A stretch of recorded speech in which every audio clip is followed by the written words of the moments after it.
بسم الله الرحمن الرحيم. அனைவருக்கும் அஸ்ஸலாமு அலைக்கும். நம்ம குரான் காலேஜ் சேனலில் இன்றைக்கி உஸ்தாத் அல்தாஃபியோட குரானிக் பாட்காஸ்ட்டில் தான் இருக்கும். போன எபிசோடில் சூரா தாஹாவில் மூசா அலைஹிஸ்ஸலாமுடைய வரலாறு ஸ்டார்ட் ஆனதை பற்றி அப்படியே பார்த்துட்டு வந்திருந்தோம். அதில் குறிப்பாக சொல்லணும்னா மூசா அலைஹிஸ்ஸலாமுடைய துவா, நம்ம எல்லாருக்குமே அறியப்பட்ட துவா தான். ரப்பி ஷ்ரஹ்லி சத்ரி வயஸ்ஸிர்லி அம்ரி வஹ்லுல் உக்தத்தம் மின் லிசானி வயஃப்கஹு கௌலி அப்படின்ற துவாவுடைய அர்த்தத்தை ரொம்ப ஆழமாக பார்த்துருந்தோம். ஸோ அந்த வீடியோ மறக்காமல் எல்லாரும் போய் பாருங்கள். வாங்க இன்றைக்கி வீடியோக்குள்ளே போகலாம். அஸ்ஸலாமு அலைக்கும். அஸ்ஸலாமு வரஹ்மத்துல்லாஹ். உஸ்தாத் போன எபிசோடில் 36வது வசனம் வரைக்கும் பார்த்துருந்தோம். ஸோ அதில் மூசாவே உமது கோரிக்கை ஏற்கப்பட்டது என்று அல்லாஹ் கூறினான் அப்படின்னு ஒரு எண்டு கார்டு மாதிரி முடிஞ்சிருச்சு. ஸோ இப்போ 37வது வசனங்கள்லேருந்து பார்க்கலாம் இன்ஷா அல்லாஹ். ஸோ 37 அல்லாஹ் சொல்கிறான், மற்றொரு தடவை உமக்கு அருள் புரிந்துள்ளோம். அறிவிக்கப்பட வேண்டியதை உமது தாயாருக்கு நாம் அறிவித்ததை எண்ணி பார்ப்பீராக. இவரை பெட்டிக்குள் வைத்து அதை கடலுள் போடுவாயாக. கடல் அவரை கரையில் சேர்க்கும். எனக்கும் இவருக்கும் எதிரியானவன் இவரை எடுத்துக்கொள்வான் என்று உமது தாயாருக்கு அறிவித்தோம். எனது கண்காணிப்பில் நீர் வளர்க்கப்படுவதற்காக உம்மீது என் அன்பையும் செலுத்தினேன். உமது சகோதரி நடந்து சென்று இக்குழந்தையை பொறுப்பேற்பவரை பற்றி நான் உங்களுக்கு அறிவிக்கட்டுமா என்று கேட்டார். எனவே உமது தாயின் கண் குளிர்வதற்காகவும் அவர் கவலைப்படாமல் இருப்பதற்காகவும் அவரிடம் உம்மை திரும்பி சேர்த்தோம். நீர் ஒரு உயிரை கொன்றிருந்தீர். உம்மை கவலையிலிருந்து காப்பாற்றினோம். உம்மை பல வழிகளில் சோதித்தோம். மத்யன்வாசிகளிடம் பல வருடங்கள் வசித்தீர். மூசாவே, பின்னர் நமது திட்டப்படி வந்து சேர்ந்தீர் அப்படின்ட்டு 40வது வசனம் வரையும் வருது உஸ்தாத். ஸோ இந்த இடத்துல என்ன கேள்வின்னு எனக்கு உஸ்தாத் 36 அல்ல ஒரு எண் கார்டு மாதிரி போட்டதுக்கப்புறம் மற்றொரு தடவை உமக்கு அருள் புரிந்துள்ளோம் அப்படின்னு சொல்லி அல்லாஹ் மறுபடியும் அருள் பற்றி பேசுகிறான் இல்லையா? ஸோ இது எதற்காக? இப்போ மூசா நபி அல்லாஹ் இடத்துல துவா செய்கிறாங்க. அல்லாஹ் அவங்களுக்கு ஒரு வேலையை கொடுக்குறான். அவங்களுக்கு சில கோரிக்கைகள், தேவைகள் இருக்குது. தன்னுடைய சகோதரரை ஹெல்ப்புக்கு கேட்குறாங்க, நாவின் முடிச்சுகளை அவிழ்த்து கேட்குறாங்க, காரியங்களை லேசாக்கி தருமாறு கேட்குறாங்க, பல பிரார்த்தனைகளை முன் வைக்கிறாங்க. அது எல்லாத்தையும் அல்லாஹ் கொடுத்துட்றான். ஆமாம், கொடுத்துட்டு வெறுமனே கொடுத்ததோடு மட்டும் இல்லாமல் இப்போ அவங்க அடுத்த பணிக்கு போகணும். அடுத்த பணிக்கு போகிறதுக்கு முன்னாடி உள்ளுக்குள்ளே இருக்கிற அந்த லேசான சின்ன சின்ன சலனங்கள், அச்சங்களை எல்லாம் சரி பண்ணுறதுக்கான ஒரு வேலையை தான் அடுத்து அல்லாஹ்வே வாலண்டியராக செய்கிறான். இதை என்ன சொல்ல வர்றான் பின்னாடி? இப்போ நீங்கள் வாசித்த வசனங்கள்லாம் என்ன சொல்கிறான் அப்படின்னு கேட்டால், அவர்களுடைய சிறு பருவத்தில், குழந்தை பருவத்தில் அவங்களுக்கு செய்யப்பட்ட அருள் உதவிகளை நினச்சி பார்க்குறான். ரொம்ப நெருக்கடியான காலகட்டத்தில் எப்படி அல்லாஹ் அவங்களுக்கு காப்பாற்றினான், எப்படி எதிரியினுடைய கைகளில் வச்சு அவங்கள வளர்த்தான், யார் அவங்கள கொலை பண்ணுவதற்கு தேடிக்கிட்டு இருக்கிறானோ அவங்களே வீட்டுக்குள்ளேயே வச்சு அவங்களே எப்படியெல்லாம் வளர்த்து ஆளாக்கி அவங்க அம்மா இடத்துல கொண்டு போய் சேர்த்து இப்படியான ஒரு பெரும் அருள்களை எல்லாம் செஞ்சுருக்கான்னு அந்த பட்டியலை போடுறான். இதன் வழியாக அல்லாஹ் சொல்ல வர்ற வார்த்தைகளில் இல்லாமல், வார்த்தைகளுக்கு இடையில் அல்லாஹ் சொல்ல வர்ற செய்தி என்ன அப்படின்னா, அதை நினச்சி பாருங்க. ஏன்னா அப்படி தான் சொல்கிறான், இது அவுஹைனா, நாம் செஞ்சதை உங்கள் அம்மாவுக்கு சொன்னதை வச்சதையெல்லாம் நீங்கள் நினச்சி பாருங்கன்னு அல்லாஹ் சொல்கிறான். அப்போ நினச்சி பார்த்தா என்ன கிடைக்கும்னு கேட்டால், அப்போ உங்களுக்கு தேவையான உதவிகள் எல்லாத்தையும் அப்போ எப்படி செஞ்சோம், நீங்கள் எப்படி காப்பாற்றப்பட்டீங்க, அது மாதிரி இனிமேல் அதே மாதிரி தான் நடக்க போகுது. நீங்கள் ஒன்றும் உங்கள் சொந்த கையிலேயே எல்லாம் நின்ற போகிறதில்ல. என்னுடைய அருளால் கடந்த காலத்தில் இவ்வளவு அருள்கள் நீங்கள் அனுபவிச்சிருக்கிறீங்க, இவ்வளோ உதவிகளை பெற்று வாழ்க்கையை வாழ்ந்துருக்கிறீங்க, மிச்சமுள்ள வாழ்க்கையை நான் அருள் புரிவேன். அப்படி இப்படி நாம் ஒவ்வொரு மனுஷனுமே நம்முடைய கடந்த காலத்தை எண்ணி பார்க்கும்போது எதிர்காலத்தினுடைய அச்சத்திலேருந்து வெளியே வந்துடலாம். இன்றைக்கி நீங்கள் மிடில் ஏஜில் இருக்கிறவங்கள்ட்ட தான் அதிகமான அச்சத்தையும் பயத்தையும் நீங்கள் பார்ப்பீங்க. சிறு வயசில் இருக்கிறவங்களும் பெருசாக சிக்கலில் இருக்க மாட்டாங்க. ரொம்ப முதுமையில் இருக்கிறவங்கள்ட்டையும் பெரிய அது மாதிரியான மன அழுத்தங்கள் ரொம்ப குறைவாக இருக்கும். இந்த நடுத்தர வயசில் இருக்கிறவங்க என்ன பண்ண போகிறோம் தெரியலையே, பிள்ளைய படிக்க எப்படி, வீடு கட்டுறது எப்படி, பிள்ளைய கல்யாணம் முடிச்சு கொடுக்கணுமா, அது பண்ணுறது எப்படி, இது பண்ணுறது எப்படின்னு ஒரு 40, 45, 50 இந்த ஏஜில் இருக்கிற ஆட்கள்லாம் பயங்கர குழப்பத்தில் இருப்பாங்க. ஒன்றுமே தேவையில்லை. அவங்க இந்த 40 வயசில் இருக்கிறாங்களா, முந்தின 40 வருஷத்தை எடுத்து பார்க்க சொல்லுங்கள்.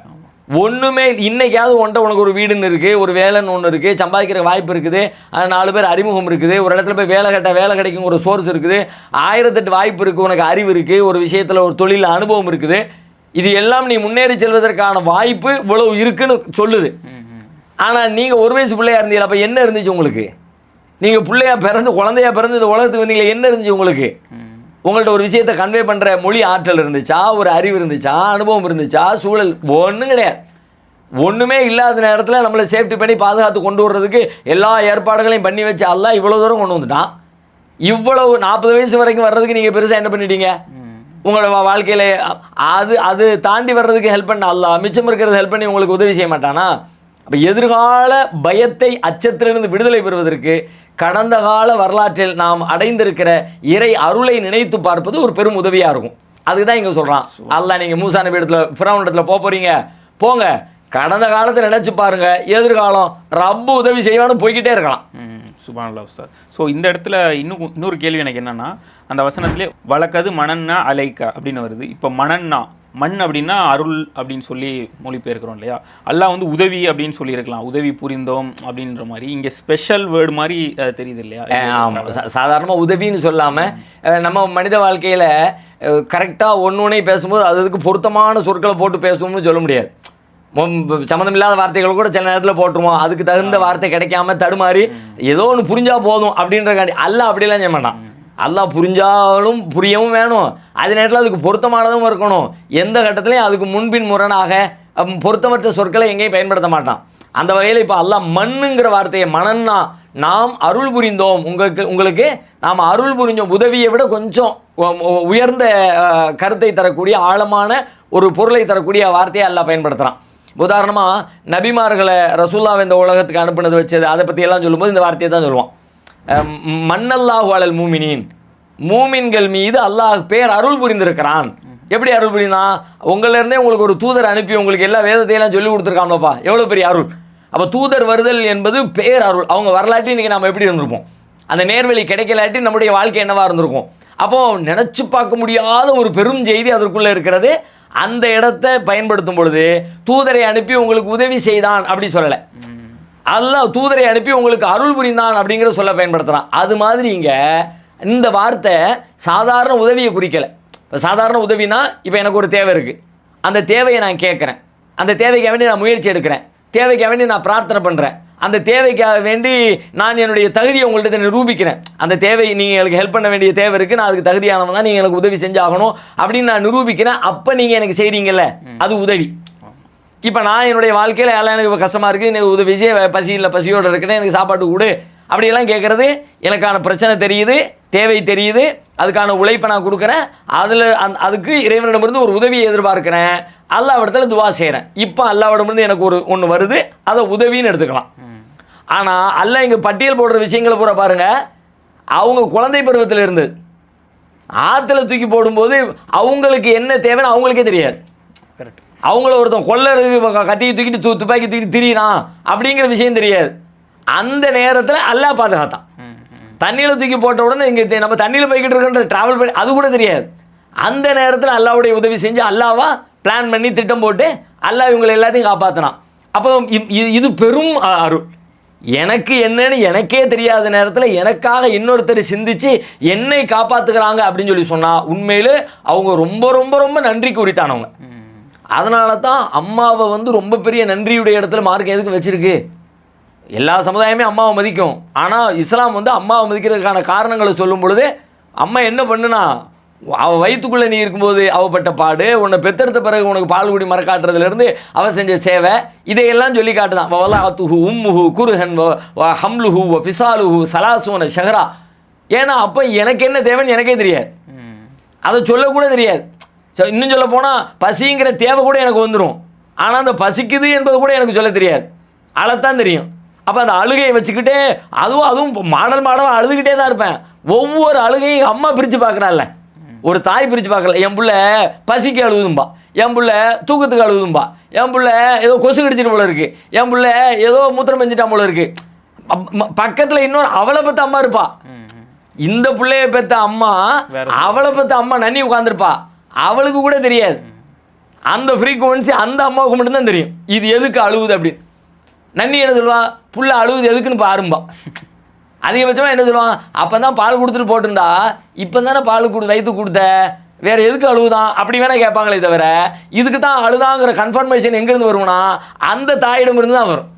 அப்போ என்னன்னே தெரியலை, அதை சொல்ல தெரியலை. இந்த நேரத்தில் எனக்காக ஒரு ஜீவன் அழுது பாடுபட்டு உழைத்து கண் விழித்து, அது உண்மையிலே தன்னிகர் இல்லாத ஒரு காரியம். அதனால தான் அவங்களுக்கு நன்றி. அல்லாஹ் சொல்கிற வார்த்தை குரானில் 2 சொற்களை சேர்த்து சில இடத்துல பேசும். குரானுடைய மொழி மரபில் நீங்கள் பார்த்தீங்கன்னா அர் ரஹ்மான் ரஹீம். ரஹ்மான் அல்லாவுடைய பண்பு தான்.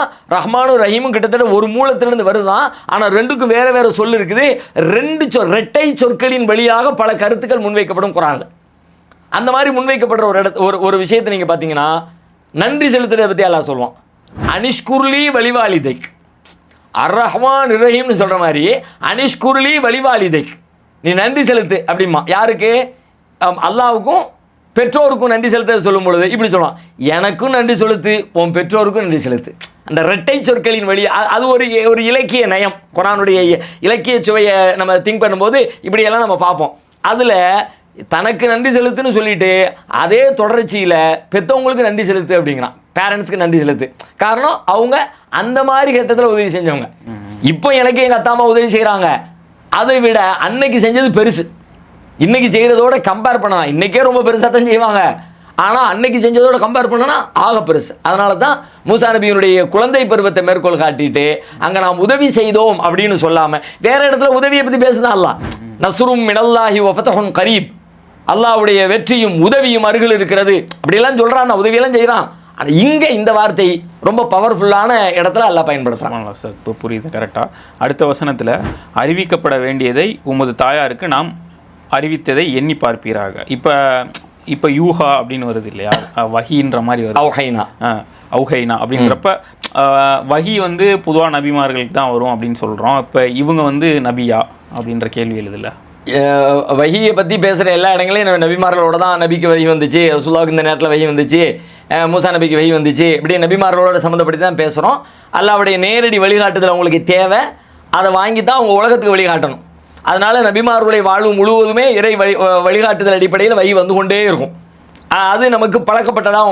மீண்டும் மீண்டும் சொற்பொழிவுகளில் கேட்டு வஹினாலே நபிமார்களோடு சம்மந்தப்படுத்துறதுங்கிறது இயல்பான ஒன்றாயிடுச்சு. ஆனால் இந்த வஹி அப்படிங்கிற சொல்லு நபிமார்களுக்கு மட்டும் உள்ளதில்லை. இப்போ இந்த இடத்துல இவங்களுக்கு பயன்படுத்துறதுனால இவங்களை நபின்னு சொல்ல முடியாது. என்ன காரணம்னா, முதல் காரணம் நபிமார்கள் அல்லாஹ் சொல்கிறான், ஒமா அர்சல்னா மின் கபலிக்க ஒமா அர்சல்னா மின் கபலிக்க இல்லா ரிஜாலன், உங்களுக்கு முன்னாடி நாம் அனுப்பின தூதர்கள் ஆண்களை தவிர வேறு யாரையும் தூதரை அனுப்பலை அப்படின்ட்டான். அப்போ ஃபர்ஸ்ட் பாயிண்ட் என்னென்னு கேட்டால், இங்கே வஹின்னு உங்களுக்கு சொன்னாலும் இந்த வஹி நபிமார்களுக்கு சொல்லப்பட்ட வஹியை குறிக்காது. ஏன்னா நபி அப்படின்னா அவங்க ஆண்களாக தான் இருந்திருக்கிறாங்க, பெண்கள் யாரையும் அல்லாஹ் தூதரை அனுப்பலைன்னு சொல்லிட்டான். அப்போ அந்த கேட்டகரியில் தான் வந்துட்டாங்க. அப்போ அடுத்து நம்ம சிந்திக்கணும், அப்போ இவங்க நபி இல்லைன்னா இவங்களுக்கு வஹிங்கிறானே என்ன அப்படின்னு யோசித்தோம்னா, வஹி என்கிற சொல் ஒரு விரிந்த அர்த்தத்தை கொண்டிருக்கிற ஒரு சொல். அது அல்லாஹ்விடமிருந்து வருகிற வழிகாட்டுதல் தான். ஆனால் அந்த வழிகாட்டுதல் பல வழிகளில் வரும். அல்லாஹ் எப்படியெல்லாம் வழிகாட்டுவான்? நேரடியாக பேசியே சில பேருக்கு வழிகாட்டுவான். மூசா நபிக்கு பேசினான்ல, கலீமுல்லா கலாமுல்லா, அல்லாஹ்விடத்தில் பேசினவங்கன்னு சொல்லி அந்த மாதிரி நேரடியாக பேசி வழிகாட்டுவான். இதுவும் அல்லாஹ்வுடைய வஹி தான். ஜிப்ரீல் அலைஹிஸ்ஸலாம் வந்து அவங்களுக்கு பாடம் நடத்திட்டு போவாங்க, அதுவும் அல்லாஹ்விடமிருந்து வரக்கூடிய வஹி தான். அது ஒரு தூதர் வழியாக வழிகாட்டுதல் வரும், இதுவும் வஹி தான். இதையும் அது குறிக்கும். அது அல்லாமல் உள்ளங்களில் ஏற்படுத்தப்படுகிற உள் உணர்வுகள் இருக்கும். நேரடியாக கல்புக்குள்ளே அப்படி ஒரு சிந்தனையை போட்டுருவோம், அந்த சிந்தனையின் வழியாக அவர்கள் செயல்படுவார்கள். அப்படியும் அல்லாஹ் வஹிய நபிமார்களுக்கு அப்படி கொடுத்துருக்கிறான், நபி அல்லாதவர்களுக்கு அப்படி கொடுத்துருக்கான். நபிமார்களை பொறுத்த வரைக்கும் முதல் 2 கேட்டகரி அவங்கள தவிர வேறு யாருக்கும் இருக்காது. ஜிப்ரீல் வர்றதா இருக்கட்டும் அல்லது நேரடியாக பேசுகிறதா இருக்கட்டும் அதெல்லாம். ஆனால் 3வது வஹி கல்புக்குள்ளே போடுவான், அதுவும் அல்லாஹ் தான் வழிகாட்டுறான். நேரடியாக அதை புரிஞ்சுக்கிட்டு அல்லாஹ்வுடைய வஹின்றதை விளங்கிக்கிட்டு செயல்படுத்துவாங்க, சொல்லுவாங்க. அது அல்லாமல் மற்றவர்களுக்கும் கல்புக்குள்ளே போடுற வேலையை அல்லாஹ் செய்வோம். இது மாதிரி குர்ஆனில் நிறைய பேர் சொல்லப்பட்டிருக்கிறாங்க. அறிவற்ற பொருட்களும் சொல்லப்பட்டிருக்குது, மனிதன் அல்லாத பிராணிகளும் சொல்லப்பட்டிருக்கு. உதாரணமாக வானத்தை பற்றி சொல்லும்போது சொல்லுவான், வானத்தை நம்ம 7 வானங்களாக எல்லாரும் அந்த படைப்பை பற்றி சொல்லிட்டே வரும்பொழுது 7 வானம் ஆகியாச்சு. வௌஹா ஃபீ குல்லி சமாயின் அம்ரஹா, ஒவ்வொரு வானத்துக்கும் அது எப்படி இருக்கணும் அதனுடைய கட்டளைகளை அதற்கு வஹி அறிவித்தான். அப்போ வானத்திற்கு வஹியத்தான். அப்போ உயிர் பொருளாக இல்லாத ஒன்றை பற்றியும் வஹி அப்படின்னா இது எப்படி இருக்கணும், எப்படி செயல்படணும் அப்படிங்கிற அதனுடைய ஸ்ட்ரக்சரை, அதனுடைய இயங்கு விதிகளை அதுக்கு கொடுக்குறத வஹி அப்படின்ற சொல்ல சொல்கிறான். அப்படி வானத்துக்கு பேசுகிறான் பார்க்குறோம்.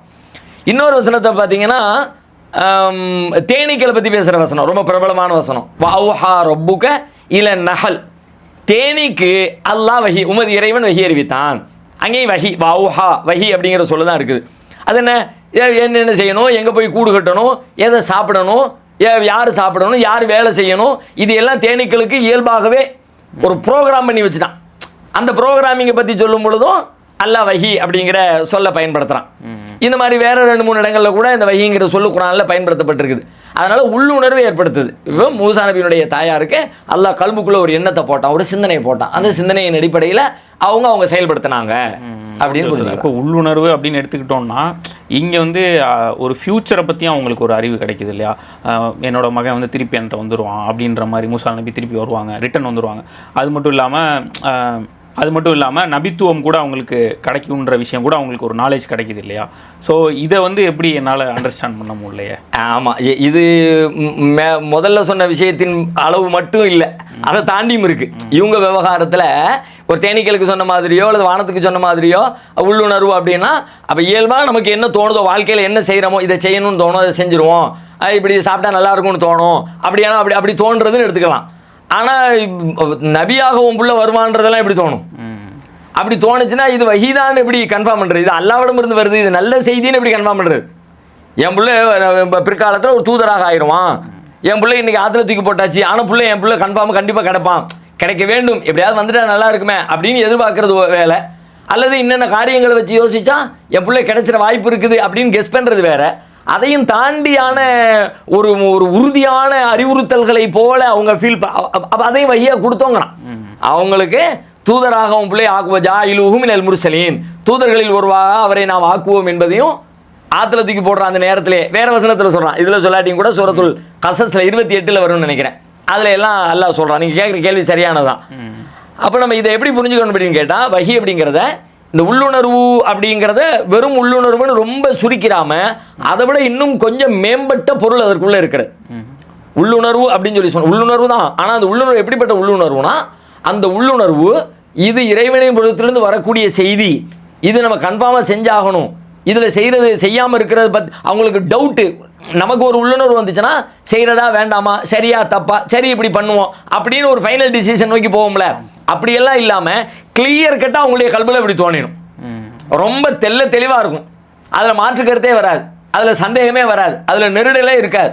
ரொம்ப பீஸ்ஃபுல்லாக அந்த காரியத்தை எடுத்து முடிச்சிருவோம். ஊர் உலகமே நம்பாட்டியும் பிரச்சனை இல்லை. வாழ்க்கையில் ஒரு காரியத்தை இந்த காரியத்தை ஒருத்தன் யோசித்து செய்வானான்னு கேட்டால் செய்ய மாட்டான். ஆனால் அல்லாஹ்விடம் இருந்து வந்தால் செஞ்சிருவோம். அல்லாஹ்விடமுடைய வஹியாக அது இருந்துச்சுன்னா உலகத்தில் யாருக்குமே தோணாது, அதை செஞ்சிருவாங்க.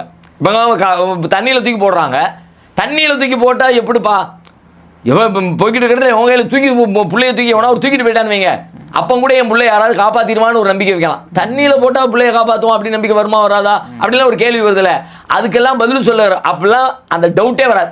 அதெல்லாம் பிள்ளை காப்பாற்றிடுவான், அல்லாஹ் கொண்டு போய் சேர்த்துருவான், அல்லாஹ் எங்கிட்ட கொண்டு வந்துடும் அப்படின்னு அல்லாஹ்வின் புறத்திலிருந்து வரக்கூடியது ஆழமான மன உணர்வாக அவர்களுக்கு மாற்றுக்கருத்துக்கு இடமில்லாத வகையில் சந்தேகமோ நெருடலோ இல்லாமல் அதை செயல்படுத்துவதை தவிர ஒரு வழியே வேறு உணர்வே இல்லாத வகையில் வரக்கூடிய உள்ளுணர்வுல கொஞ்சம் பெட்டரான அப்படி நாம் புரிஞ்சுக்கலாம். இப்போ நீங்கள் பார்த்தீங்கன்னா ஈசா நபியினுடைய நண்பர்களுக்கு உள்ளுணர்வு வந்ததாக குர்ஆன் சொல்லுகிறது.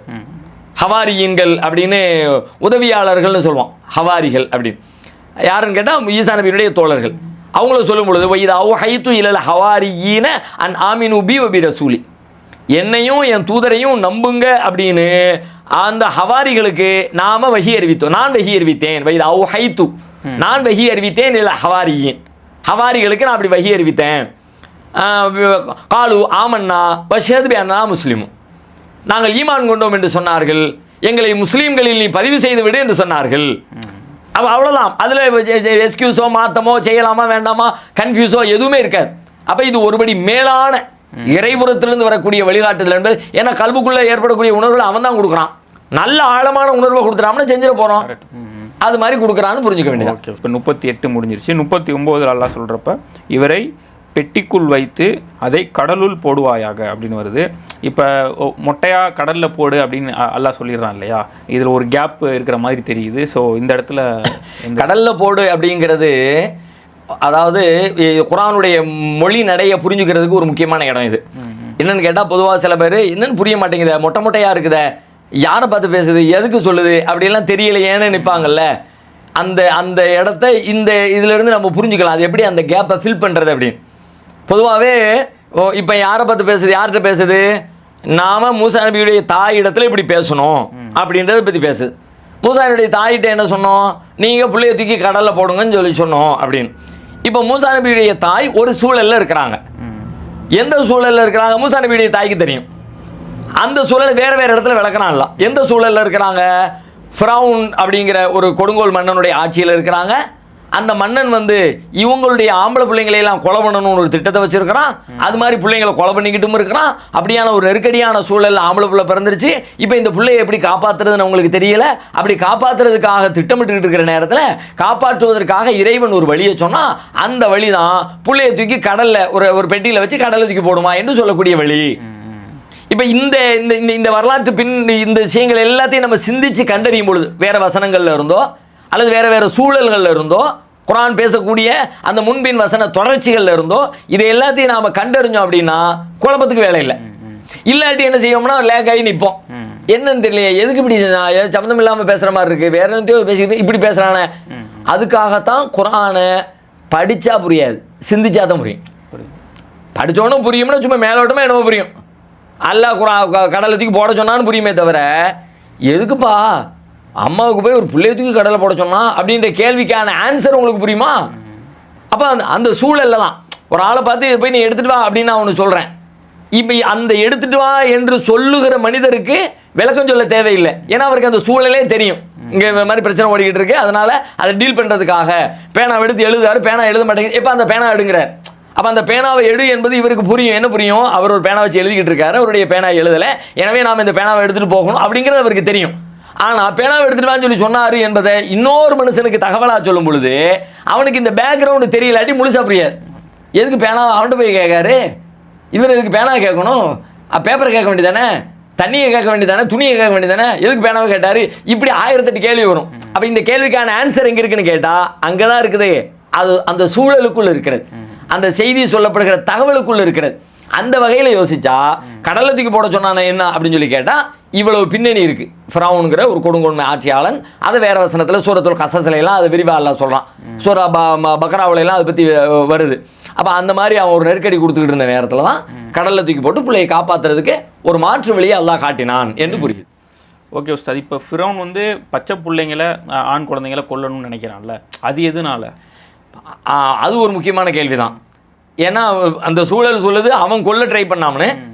அவன் எதுக்கு கொல்ல, பிள்ளைகள் எதுக்கு கொல்ல? பெரிய ஆட்கள்னா கூட சரிங்களா, என்னவா பண்ணியிருப்பான், கூட குறைய தப்பு பண்ணியிருப்பான், தண்டனை கொடுத்துருப்பான், ஒரு ஆட்சியாளனாக இருக்கிறான், பல காரணங்கள் சொல்லலாம்.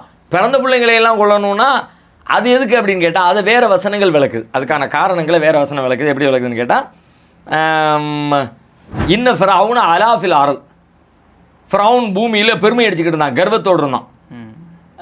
அவன் என்ன பண்ணான்னா அவன் ஊரில் இருக்கிற மக்களை அதிகாரம் பண்ணுவதற்காக மக்களை ரெண்டு குரூப்பாக பிரித்து ஒரு குரூப்பை அடிமைப்படுத்தி அதிகாரம் பண்ணி வேலை வாங்கி தன்னோட மேலாதிக்கத்தை நிலைநாட்டுறதுக்காக இது மாதிரி எஸ்தல்லாயிஃபு தாயிஃபத்தம் மின்ஹும் மக்களை ரெண்டாக பிரிச்சுட்டு ஒரு பிரிவினரை அடிமைப்படுத்தினா யுதப்பிஹு அப்னாஹும் வயஸ்தஹ்யி நிசாஹும்.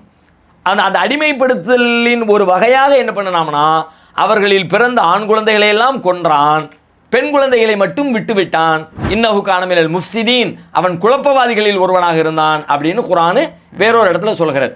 அப்போது அவனுக்கு கீழே இருந்த அந்த ஊர்வாசிகளில் அவனுடைய இனத்தை சார்ந்த ஒரு டீம் இருக்கிறாங்க, வேறொரு இஸ்ரவேல் சமூகத்தை சார்ந்த இன்னொரு குழு இருக்கிறாங்க. அப்போ இந்த குழுவை நமக்கு அடிமையாக வச்சுக்கணும் என்பதற்காக வேண்டி அவங்களுடைய அடிமையாக வைக்கணும். எப்படி அடிமை வைக்கிறது? அவங்களுடைய அந்த ஆளுமைகளை வலிமைகளை ஒழிக்கணும், ஆற்றலை ஒழிக்கணும். அப்போ ஆற்றலுங்கிறது எங்கேருந்து வருது? நிறைய ஆம்பளை பிள்ளைங்க இருந்தாங்கன்னா ஆற்றலோடு இருப்பாங்க, பலத்தோடு இருப்பாங்க, பாதுகாப்போடு இருப்பாங்க. ஏதாவது ஒன்றா போராட்டத்துக்கு வருவாங்க, எதிர்த்து நிற்பாங்க, ஃபைட் பண்ணுவாங்க. காலி பண்ணிடுவோம், எல்லாத்தையும் காலி பண்ணிவிட்டு எவன் சண்டைக்கு வருவான், எல்லாம் நமக்கு வேலைக்காரனை தவிர எவனும் இருக்க மாட்டான் என்பதற்காக வேண்டி தான் இந்த வேலையை அவன் செஞ்சுருக்கிறான் என்று வேறு வசனத்திலேருந்து நம்ம புரிஞ்சுக்கிறோம். Okay sir. கூடுதலாக இன்னொரு கேள்வி என்னென்னா, இப்போ வந்து போட்டது வந்து கடலா இல்லை நதியா? ஏன்னா அங்கே பயன்படுத்தக்கூடிய வார்த்தை அடுத்து வந்து சாஹில் அப்படின்னு வருது. இது ரெண்டுமே வந்து கடலையும் குறிக்கும் நதியும் குறிக்கும்ன்ற மாதிரி இருக்கு இல்லையா? ஸோ இதுக்கு என்ன விளக்கம்? ஆமாம், இது ஒரு மொழிபெயர்ப்புகளே நீங்கள் ரெண்டு மாதிரி மொழிபெயர்க்கிறத பார்த்துருக்கலாம். சில வசனங்களில் சில மொழிபெயர்ப்பாளர்கள் கடலில் தூக்கி போடுன்னு மொழிபெயர்த்திருப்பாங்க, சில பேர் நதியில் தூக்கி போடு, ஆற்றில் தூக்கி போடு அப்படின்னு எல்லாம் சொன்னதாக மொழிபெயர்த்திருப்பாங்க. அப்படி மொழிபெயர்க்கிறதுக்கு என்ன காரணம்னா அந்த வார்த்தை அந்த ரெண்டுக்கும் பொதுவான வார்த்தை. தனித்தனியாக கடல் நெசமாக அது கடல் தான் மொழிபெயர்க்கிற வார்த்தைனா பஹருன்னு ஒரு வார்த்தை இருக்குது, குரான்லேயே அந்த வார்த்தை இருக்குது. கடல்னா பஹர். மூசா நபி கடலில் அடித்தாங்கன்னு வரும்ல, ஃபகுல் நதரிப் அசாக்கல் பஹர், நீங்கள் வந்து கடலில் அடிங்க நம்ம சொன்னோம் அப்படின்னு ஒரு செய்தி வரும். அப்போ அந்த பஹருங்கிற வார்த்தையை எல்லாம் பயன்படுத்துகிறான். அந்த மாதிரி வார்த்தையை பயன்படுத்தியிருந்தா டைரெக்டாக எல்லாருமே கடல்னு மொழிபெயர்த்திருப்பாங்க. அது மாதிரி நதின்னு சொல்கிறதா இருந்தால் நகருன்னு ஒரு வார்த்தை இருக்குது. நகர்னா நதி, ஆறு. அப்போ நகரில் போடுங்கன்னு சொல்லி வந்திருந்தா கூட ஆற்றுலன்னு மொழிபெயர்த்திருப்பாங்க. இங்கே எம்முங்கிற வார்த்தை வருது. எம்முனா என்னன்னு கேட்டால் ஒரு பெரிய நீர்நிலையை குறிக்கும். அது கடலாவையும் பயன்படுத்திக்கலாம், அது நதிக்கும் பயன்படுத்திக்கலாம். பிரம்மாண்டமான ஒரு நீர்நிலையாக இருந்துச்சுன்னா அந்த நீர்நிலையை குறிப்பதற்கு பயன்படுத்துகிற வார்த்தை. அதனால தான் இந்த மாதிரி ரெண்டு மாதிரி அறிஞர்கள் சில பேர் இது இந்த முடிவுக்கு வந்துட்டாங்க, சில பேர் அந்த முடிவுக்கு வந்துட்டாங்க. சரி, அடுத்து அதை கிளியர் பண்ணுறதுக்கு ஏதாவது வாய்ப்பு கிடைக்குமான்னு பார்த்தா அடுத்து வரக்கூடிய நீங்கள் சொன்ன வார்த்தை சாஹில். சாஹில்னா கரை. என்ன கரை? இப்போ நம்ம ஊரில் வந்து ஆத்தங்கரை, ஆற்றினுடைய கரையை சொல்கிறதுக்கு ஆத்தங்கரைன்னு சொல்லுவோம். கடலுடைய கரையை சொல்கிறதுக்கு கடற்கரை அப்படிம்போம். இப்போ ரெண்டுக்கு ரெண்டு சொல் இருக்குது. அது மாதிரி அரபி மொழியிலையும் இருக்குது. ஆனால் இந்த சாஹில் எம்மு எப்படி பொது சொல்லோ, தண்ணி நீர்நிலையினுடைய பொது சொல்லோ, அதே மாதிரி எந்த நீர்நிலையின் ஓரத்தையும் குறிப்பதற்கு சாஹில் பொது சொல். நதிக்கரைக்கும் சாஹில் சொல்லலாம், ஆத்தங்கரைக்கும் சாஹில் சொல்லலாம். அப்போ இப்போ எப்படி தான் இந்த முடிவுக்கு வர்றது? இப்போ ஏதாவது ஒரு கன்ஃபார்ம் வரணும்ல. இப்போ கடல்னு சொன்னால் அது கடலுக்கு ஒரு முடிவுக்கு வரணும், இதை வச்சு கடல். நதின்னு சொன்னால் இதை வச்சு நதி அப்படின்னு முடிவுக்கு வரணும். அப்படி நாம் யோசித்தோம்னா கடல் என்பதை விட நதி, ஆறு அப்படின்னு சொல்கிறதா ரொம்ப பொருத்தமானதாக தெரியுது. ரெண்டு காரணங்கள்னால தெரியுது. ஒன்று என்ன அப்படின்னு கேட்டால், அவங்கள தூக்கி போடுறாங்க, அது அது அந்த கரையில் போய் சேரும், அந்த கரையில் அவங்க எடுத்துக்குவாங்க, அப்படி வருது. யார்? எனக்கும் அவருக்கும் யார் எதிரியாக இருக்கானோ அவன் அதை எடுத்துக்குவான், ஃபிரௌன் கையில் கிடைக்கும். அப்போ ஃபிரௌன் கையில் கிடைக்கும் என்கிற நம்பிக்கை வருகிற இடத்துல போடுறதா இருந்தால் கடலில் தூக்கி போட்டால் அந்த நம்பிக்கை வைப்பதற்கு வாய்ப்பு இல்லை. அது நம்ம எங்கேயோ போட்டிருப்போம், ஏதோ ஒரு கரையில் கொண்டு சேர்த்துரும். கரெக்டாக அவன் ஊரில் இருக்கிற கரையிலாம் வரணும்னு அவசியம் இல்லை, வேறு ஏதாவது ஒரு நாட்டு கரையில் கூட அதை போய் சேர்த்துடலாம். அப்போ அந்த நம்பிக்கை கொள்வதற்கு அங்கே வாய்ப்பில்லை. ஒன்று. ரெண்டாவது, அந்த அரண்மனை, எகிப்து மன்னர்களுடைய அரண்மனை எங்கே இருக்குது, அந்த எகிப்திய நாகரிகம் எங்கு வளர்ந்துச்சு அப்படின்னு சொல்லிட்டு நீங்கள் பார்த்தீங்கன்னா அங்கிருந்த நதிக்கரையில் தான் வளர்ந்துச்சு. நைல் நதிங்கிற பொதுவாகவே உலகத்தினுடைய பழமையான எல்லா நாகரிகங்களும், பாபிலோன நாகரிகம், எகிப்திய நாகரிகம், மெசபடோமிய நாகரிகம், நம்ம இந்திய எல்லையில் நம்ம பார்த்துக்கிட்டு இருந்த ஹரப்பா நாகரிகம், மொஹஞ்சதாரா நாகரிகம், சிந்து சமவெளி நாகரிகம் எல்லாமே நதிக்கரையில் தான், ஆற்றின் ஓரங்களில் தான் நாகரிகங்கள்லேயே தண்ணி வேணும், அதுதான் மனித வாழ்க்கையினுடைய ஜீவன், அப்படி தான் வளரும். அப்போ அந்த வகையில் எகிப்திய நாகரிகமும் நைல் என்கிற ஒரு பெரும் நதிக்கரையிலிருந்து தான் உருவாகி இருக்கிறது. அப்போ அந்த கரையில் தான் அவர்களுடைய அரண்மனைகள், பாதுகாப்பு எல்லா ஏற்பாடுகளும் அவங்க பண்ணியிருந்தாங்க. அப்போது நதின்னு பொறுத்துனோம்னா அப்போ அவங்களுடைய எல்லைக்கு உட்பட்ட பகுதியில், அவங்க ஏரியாவில் ஃபிரௌனுடைய ஆளுகைக்கு உட்பட்டிருந்த அந்த ஏரியாவுக்குள்ளே இந்த பெட்டி சுத்த போகுதுங்கிற அர்த்தத்தை தருகிறது. அப்படி யோசிக்கும்போது நதியாக தான் இருந்திருக்கணும் அப்படிங்கிற ஒரு முடிவுக்கு வரலாம். ரெண்டு. மூணாவது, இந்த அம்மா எடுத்தாங்கன்னு வேறு வருது, ஃபிரௌனுடைய மனைவி எடுத்தாங்க. அப்போ அதுவும் கிட்டத்தட்ட இதை குறிப்பதற்கு வாய்ப்பு இருக்குன்னு கெஸ் பண்ணலாம். அதை விட முக்கியமாக மூசா நபி போட்டதுக்கு பிறகு அவங்க சகோதரி ஃபாலோ பண்ணி போய் என்ன நடக்கு, ஏது நடக்கு, எங்கே போகுது, என்ன எல்லா விஷயத்தையும் பார்ப்பாங்கன்னு பின்தொடர்ந்து செல்வார்கள் அப்படின்னு சொல்லி வரும். போய் பார்த்துட்டு வாமான்னு சொல்லிட்டு அனுப்பி விட்டுருவாங்க மூசா நபியுடைய அம்மா. கடலாக இருந்தால் நடுவில் அப்படியே போய், கடலாக இருந்தால் சாத்தியமே இல்லை, போட்டாச்சுன்னா அவ்வளோதான், முடிஞ்சு போச்சு. எங்கே போய் பின்தொடர்ந்து அப்படியே அவங்க அறியாத விதத்தில் அவங்களுக்கு தெரியாமல் அப்படியே பார்த்துக்கிட்டு இருந்தாங்கன்னு எங்கே போய் பார்க்குறது? சாத்தியமே இல்லை. அப்போ அதை வச்சு இந்த மாதிரியான சாத்தியக்கூறுகளை வைத்து சிந்திக்கிற பொழுது இந்த எம் என்பதை கடல் என்ற மொழிபெயர்க்கிறத விட நதி என்று மொழிபெயர்ப்பது ரொம்ப நெருக்கமானதுன்னு நமக்கு விளங்குது. ஓகே உஸ்தாத், இந்த வசனத்தோட தொடர்ச்சியிலேயே எனது கண்காணிப்பில் நீர் வளர்க்கப்படுவதற்காக உம்மீது என் அன்பையை செலுத்தினோம் அப்படின்னு நல்லா சொல்கிறான். இது மொழிபெயர்ப்பில் இந்த மாதிரி இருக்குது.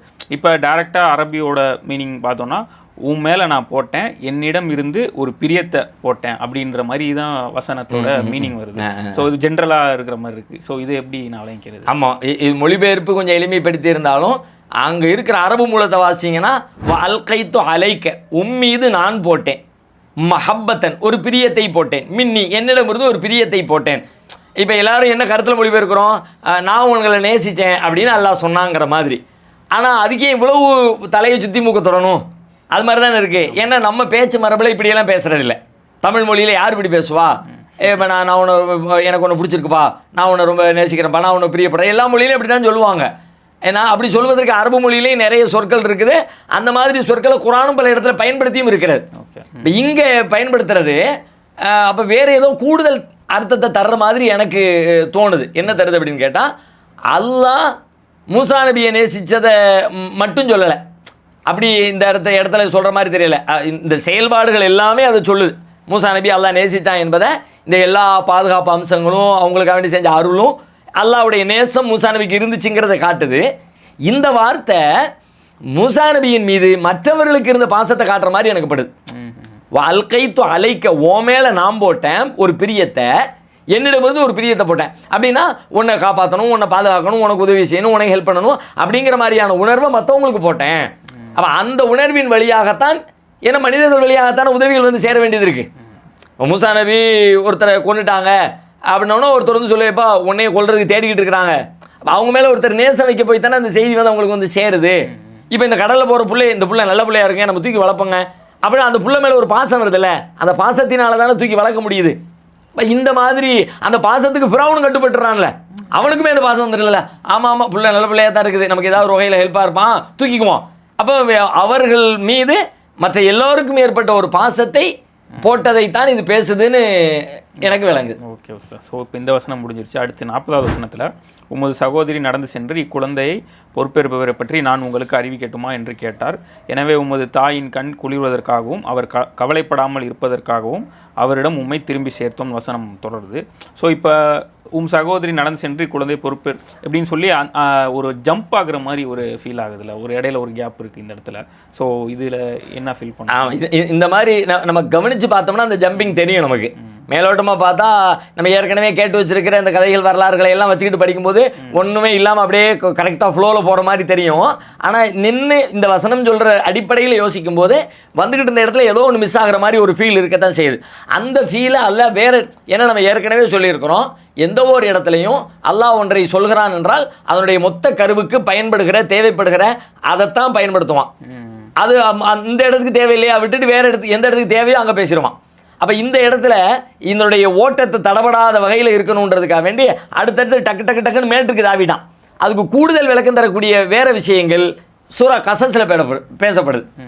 அங்கே அல்லாஹ் சொல்கிறான், இது காலையில் தூக்கி போட்ட உடனே வக்காலத்தில் உஹ்திஹி குஸ்ஸிஹி ஃபபஸ்ரத் பிஹி அன் ஜுனுபின் வஹும் லா யஷ்உரூன் வஹர்ரம்னா அலைஹில் மராலியா மின் கபுல் ஃபகாலத் ஹல் அதுல்லுக்கும். அம்மா சொல்லி விட்டாங்க மூசாவுடைய சகோதரியை பார்த்து, எம்மா நீ பின்னாடியே போய் பார்த்துட்டு வான்னு சொல்லி சொன்னாங்க. அது மாதிரி அவங்க பின்னாடி போனாங்க. போனதுக்கு பிறகு அங்கே பார்த்தா அங்கே உள்ளுக்குள்ளே பிள்ளையை எடுத்துட்டாங்க. பிள்ளையை எடுத்து வச்சு என்ன பண்ணுறதுன்னு பார்க்குறாங்க. பிள்ளைங்களுக்கு பால் ஊட்டுறதுக்கு தாய்மார்களை தேடுறாங்க. எல்லா தாய்மார்களோட எந்த தாய்ப்பால் ஊட்டுறதுக்கு அம்மாமாரை கொண்டு வந்தாலும் எந்த தாயிடத்துலையும் குழந்தை பால் குடிக்க மாட்டேங்குது. என்னடா பண்ணுறது, பிள்ளைக்கு பால் கொடுக்கணுமே அப்படின்னு அவங்க திணறிக்கிட்டு இருக்கிறாங்க. ஏன்னா அல்லாவே சொல்லலாம், ஹர்ரம்னா அலைஹில் மராலியா, பால் குடிக்கிறது தடை பண்ணிட்டோம். யார் இடத்துலையும் இயல்பாக குழந்தைகள் பால் குடிச்சிருந்தானே, அந்த பருவத்துக்குள்ளைங்க தேவை இருக்குது, பசி இருக்குது, தாய்ப்பால் ஊட்டுக்கிற பொழுது குழந்தைங்க குடிச்சிருவாங்க. ஆனால் அப்படி யார் இடத்துலையும் குடிக்காத மாதிரி ஒரு ஏற்பாடை பண்ணி வச்சுட்டோம். ஏன், அம்மா கையில் ரிட்டர்ன் போகணும் இந்த புள்ளன்றதுக்காக. அப்போ இந்த மாதிரி ஒரு நடந்துக்கிட்டு இருக்குது. இப்போ பார்க்க சகோதரி உள்ளே நுழையிறாங்க. அப்போ அந்த உள்ளே நுழையிற மேட்டர்லேருந்து இங்கே எல்லாம் ஆரம்பிக்கலாம். உள்ளே நுழைஞ்சு சொல்கிறாங்க, இந்த பிள்ளையை பொறுப்பெடுத்து வளர்க்கக்கூடிய ஒரு அம்மா நம்மகிட்ட இருக்கிறாங்க, நான் என்ன சொல்லட்டா, அவங்க நல்லா பார்த்துக்குவாங்க வச்சுக்குவாங்க அப்படின்னு அவங்க சகோதரியுடைய ஸ்டேட்மெண்ட் இங்கே வருது. ஓகே சார், அதான் நல்லா அப்படி முடிக்கிறாங்க. எனவே உமது தாயின் கண் குளிர்வதற்காகவும் அவர் கவலைப்படாமல் இருப்பதற்காகவும் அவரிடம் உம்மை திரும்பி சேர்த்தோம் அப்படிங்கிறது இப்போ கனெக்ட் ஆகுது. சரி, அடுத்தது அப்படியே இந்த வசனத்தோட தொடர்ச்சியிலே நீர் ஒரு உயிரை கொன்றிருந்தீர் உம்மை கவலையிலிருந்து காப்பாற்றினோம் அப்படின்னு வருது. இப்போ இங்கே என்னென்னா ஒரு கொலை பண்ணியிருக்காங்க, அது ஏன் கொலை பண்ணாங்க? கொலை செய்தீர் அப்படிங்கிறான், கத்தல்த நப்சன், நீங்கள் ஒரு ஆல்ரெடி ஒரு கொலை பண்ணினீங்க அப்படின்னு. அதுவும் இந்த இடத்துல எக்ஸ்ட்ரா உள்ள விஷயத்தை விட்டுட்டு டைரெக்டாக அதை மட்டும் பர்டிகுலராக சொல்லிட்டான். அந்த வார்த்தையின் ஓட்டத்தை ஒரு எழுத்தாளராக இருந்து எழுத்து நடையில் கவனிச்சா தெரியும். இப்போ இந்த இடத்துல அங்கே சொல்கிற விளக்கத்தை எல்லாம் உணர்ந்து சேர்த்தோன்னு வைங்க, அந்த ஃப்ளோ அடிபடும். கொன்ன இப்போ இந்த ஃப்ளோ என்ன, உனக்கு நிறைய அருள் புரிஞ்சிருக்கிறோம்பா, என்னென்ன அருள் பாரு, அந்த அருள் பட்டியல் மட்டும்தான். இந்த பட்டியல் போட்டுக்கிட்டு இருக்கிற நேரத்தில் பட்டியலை விளக்கக்கூடாது. பட்டியலில் ஷார்ட்டாக 8ஆம் தேதி நடந்துச்சா, 30ஆம் தேதி ஒரு டிவி வாங்கியிருந்தேன்னா, 12ஆம் தேதி ஒரு சாப்பாடு போட்டோன்னா அவ்வளோதான் நடக்கணும் தானே. அன்றைக்கி 12ஆம் தேதி அந்த ஹோட்டலில் உட்காந்து உனக்கு சைவ சாப்பாடு வாங்கி தந்து சிக்கன் பீஸ் அப்படிலாம் சொல்லக்கூடாது. அப்போ அந்த சிக்கன் பீஸ் தேவைப்படுற இடத்துல சிக்கன் பீஸை விளக்கணும். அந்த மாதிரி இங்கே ஃப்ளோவில் அடிக்க வேண்டியதை அடிச்சிடறான், வேறு இடத்துல எல்லாம் அதை விளக்குறான். அதை இன்னொரு இடத்துல எப்படி விளக்குறான் அப்படின்னு கேட்டால், மூசா நபி அந்த ஊரில் 2 சமூகம் இருந்துச்சு. ஒன்று மூசா நபியுடைய இஸ்ரவேல் சமூகம், இன்னொன்று ஃபிரௌனுடைய மாற்று சமூகம். அவள் இஸ்ரவேல் சமூகம் ஒரு நாள் தெருவில் போய்கிட்டே இருந்தாங்க. போய்கிட்டே இருக்கும்போது அந்த 2 சமூகத்தை சார்ந்தவர்களுக்கு இடையில் சண்டை போட்டுக்கிட்டு இருந்தான். 2 பேர் சண்டை போட்டுக்கிட்டு இருந்தாங்க. அப்போ இவங்க சமூகத்தை சார்ந்தவன் மூசா நபி இடத்துல ஹெல்ப் கேட்டான். எப்போ அநியாயம் பண்ணிக்கிட்டு கொஞ்சம் ஹெல்ப் பண்ணுன்னா அப்படின்னு உடனே மூசா நபி போய் ஹெல்ப் பண்ணலான்னு சொல்லி போனால் அவன் ரொம்ப திமிரிக்கிட்டு இருந்தான். உடனே வக்கஸஹு மூசா, ஒரு குத்து விட்டார் மூசா, ஃபகலா அலைஹி, அவன் காரியம் முடிஞ்சிருச்சு. அது சொல்கிற வார்த்தையே ரொம்ப பயங்கரமாக இருக்குது. அதை அடித்தார் கொன்னார் அப்படியெல்லாம் சொல்லாமல் கொலை செய்தாருன்னு கூட வார்த்தையை பயன்படுத்தல. வக்கஸஹு மூசா ஃபகலா அலைஹி, அவன் காரியம் முடிந்தது. ரொம்ப கடும் சொல்ல, ஒத்த அடியில் ஆளை சாய்ச்சி விட்டாங்க. ஆனால் அவங்க வேணும்னு கொலை செய்யணும் அப்படிலாம் செய்யலை. இருந்தாலும் இந்த கொலை செய்தது ஏற்புடையதா அப்படின்னா ஏற்புடையதும் இல்லை. ஏன்னா ஒரு நீதிமன்றம் வழக்கு விசாரணை அப்படியெல்லாம் வச்சு ஒரு தண்டனை கொடுத்தா அது ஓகே. தெருவில் 2 பேர் சண்டை போட்டுக்கிட்டு இருக்கிறான், ஒரு பக்கம் அநியாயம் இருக்குன்றதுக்காக வேண்டி ஒருத்தனை அடிச்சு அவங்களுடைய பலமும் தெரியுது. ஒரு ஒத்த அடியில் ஒருத்தனை சாய்க்கணும்னா அப்போ எப்படி எப்படி இருந்திருப்பாங்க பாருங்க, கற்பனையே பண்ண முடியலை. நம்ம கம்பி வச்சு தூக்கி அடித்தா கூட மண்டை உடஞ்சு திரும்ப ஆஸ்பத்திரியில் கெட்டு போட்டு வந்துடுறான். பலமான ஒரு பொருளை வச்சு அடித்தாலே அப்படியெல்லாம் அடித்ததாக வரல. அப்போ பயங்கரமான வலுவுள்ள ஒரு மனிதராகத்தான் மூசா அலைஹிஸ்ஸலாம் இருந்திருக்கிறாங்க. அப்போ அது மாதிரி கொலை நடந்துருச்சு. அதுக்கப்புறம் அவங்க திருந்தி எல்லா இடத்துல எல்லாம் தெரியாமல் பண்ணிட்டா, மன்னிச்சுக்க, சைத்தான் என்ன வழிகெடுத்துட்டான் அப்படின்னு சொல்லிட்டு எல்லா இடத்துல மன்னிப்பும் கேட்டுட்டாங்க என்றும் குர்ஆன் சொல்லிடுது. ஓகே சார், அதான் அந்த வசனத்துக்கு கூட அதை உண்மை கவலையிலிருந்து காப்பாற்றினோம் அப்படின்றப்ப ஒருத்தர் வந்து கொலையே செஞ்சுருந்தாலும் அந்த ஒரு ரிக்ரெட் அவங்க வந்து அல்லாட்ட தௌபா செஞ்சுட்டாங்கன்றப்ப அவங்களையும் கூட அல்லா ஒரு பணிக்கு தேர்ந்தெடுத்துக்கிறாங்க. நபியா தேர்ந்தெடுக்கிறானே. நம்ம பார்வையில் பார்த்தா ஒரு கொலகாரனை போய் அவன்கிட்ட போய் இந்த வேலையை கொடுக்கலாமா அப்படின்றான்.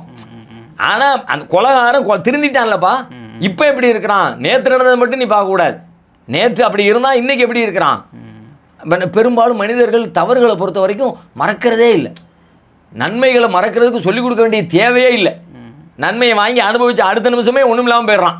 அவன் என்ன பெருசாக என்னத்தை செஞ்சுட்டான் கிழிச்சிட்டான் அப்படின்றாங்க. ஆனால் ஒரு தீங்கோ ஒரு தவறோ நடந்துருச்சுன்னா எத்தனை ஆண்டுகள் ஆனாலும் சொல்லி சொல்லி சொல்லி ஆனால் இப்போ ரப்புல் ஆலமீன் எவ்வளவு பெரிய தூதுத்துவ பணிங்கிறது சாதாரண பணியா?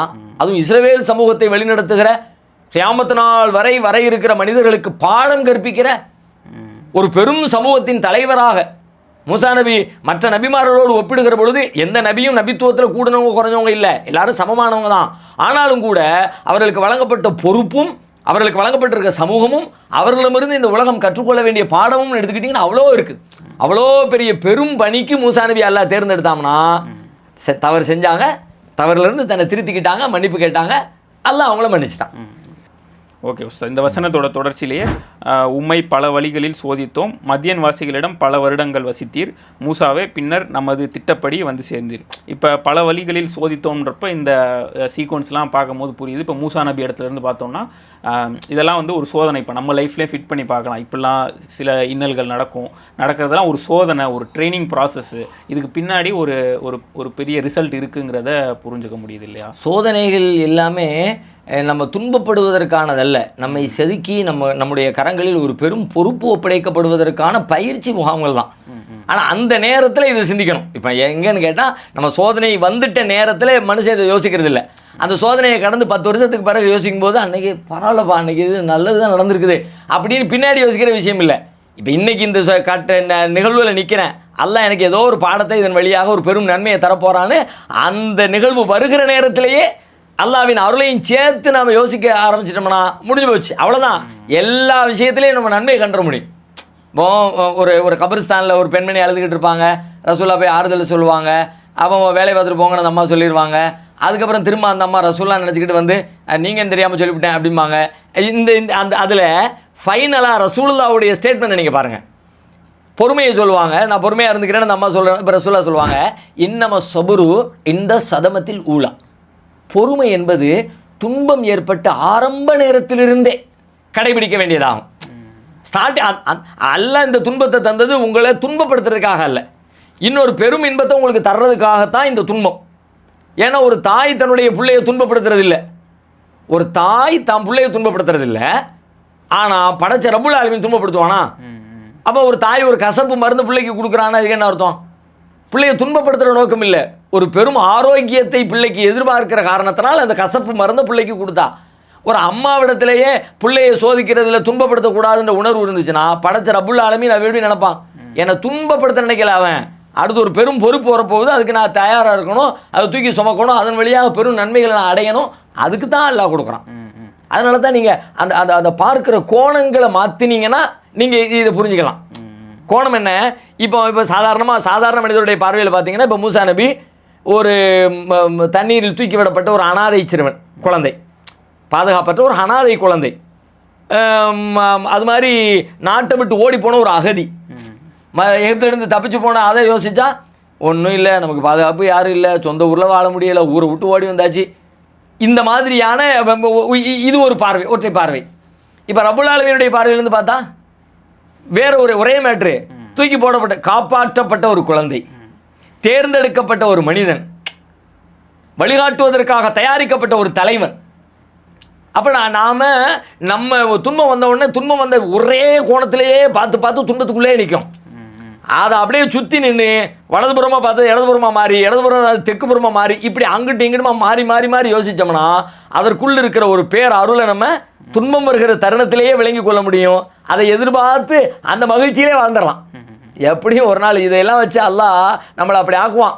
அப்படிங்கிற அந்த எதிர்பார்ப்புலேயே என்னுடைய வாழ்க்கையை மகிழ்ச்சியாக மாற்றிக்க முடியும். Okay sir. இப்போ எனக்கு ஞாபகம் வருது, நீங்கள் ஒரு ஷார்ட்ஸ் கூட உங்கள் வீடியோவில் பிஸ்னஸ் ரிலேட்டடாக சொல்லியிருப்பீங்க இல்லையா?